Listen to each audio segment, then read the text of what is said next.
తాజాగా ఓ పెద్ద బిల్వాన్ని గుర్తించారు శాస్త్రవేత్తలు. దానిలో నీళ్లు ఎక్కడి నుంచి వస్తున్నాయో తెలియక తలలు పట్టుకుంటున్నారు.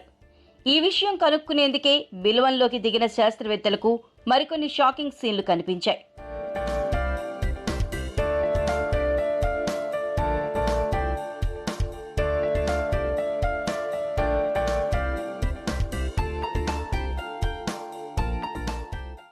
బిల్వంపై భూభాగం నుంచి వర్షం రానప్పటికీ బిల్వం అడుగు భాగంలో మాత్రం వర్షం పడుతున్నట్లుగా అనిపిస్తుంది. అయితే ఈ నీళ్లు ఎక్కడి నుంచి ఎలా పడుతున్నాయోనని తెలుసుకునేందుకు పరిశోధనలు చేస్తున్నారు శాస్త్రవేత్తలు.